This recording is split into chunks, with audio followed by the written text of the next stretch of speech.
Bonjour Lisa, peux-tu nous parler du film danois avec Mads Mikkelsen et un collègue dont j'oublie le nom, j'oublie aussi le nom du réalisateur, le The Last Viking, c'était passé en séance hors compétition ici au PIF 2025. J'ai vu ce film, c'était le premier film que je voyais de ce réalisateur. Et alors j'ai trouvé ça, moi je recommande totalement. Pourquoi ? Parce que c'est un film qui est très touchant et à la fois très drôle. Là où le réalisateur est très fort, c'est qu'il arrive dans des scènes hilarantes à donner de l'émotion avec ses personnages, parce que ça se voit qu'il aime beaucoup ses personnages et que tous ces personnages sont très bien travaillés, sont très complexes.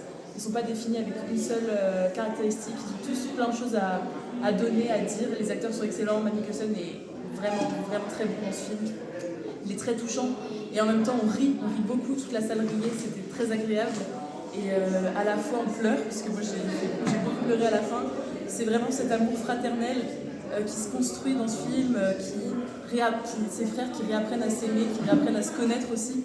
Et je trouve ça du coup très beau, très touchant, et à la fois plein de scènes très marrantes. Et autour de cette folie, on peut prendre tous les êtres humains, enfin on a un peu envie de dire que tout le monde est fou, et c'est génial ici. Voilà, je vous conseille d'aller le voir. Merci. Et pour terminer cette vidéo, est-ce que c'est devenu ton film avec Mads Mikkelsen préféré ou pas? Ah, bah, peut-être pas quand même. C'est pas une question piège. Ouais. Non, peut-être pas, parce que quand même, il est tellement fort. J'ai beaucoup aimé Drunk, moi, personnellement. Du coup, j'en ai pas vu énormément avec lui, mais Drunk, c'est un que je retiens bien. Et je pense qu'il restera quand même dans mon plus haut que The Last Viking. Drunk de Thomas Vinterberg. Exactement.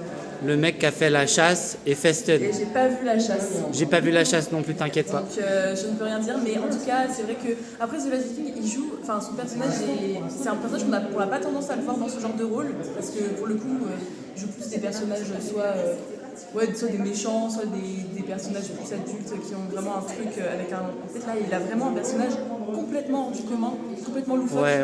Et c'est super de le voir dans ce rôle-là aussi. Et donc, pour terminer cette vidéo, vraiment, est-ce que tu connais le cinéma de Nicolas Winding Refn? Non. Alors, c'est une filmographie de cet artiste danois très dense. Et s'il y a un film que je te conseille pour voir son travail au Danemark, c'est un film qui s'appelle Bleeder, 1999. Mads Mikkelsen joue un petit rôle et il joue le rôle d'un gérant de vidéoclub cassette. J'ai entendu beaucoup parler de ce film, je pense que je l'ai dans ma watchlist depuis très longtemps. Fonce, c'est je pense mon préféré de Refn. Et c'est un film hardcore.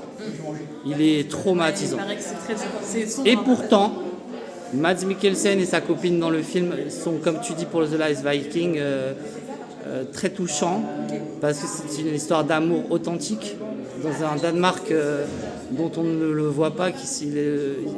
Copenhague est en train de se désintégrer. Refn filme les bordures, il filme le Copenhague avec de la mixité.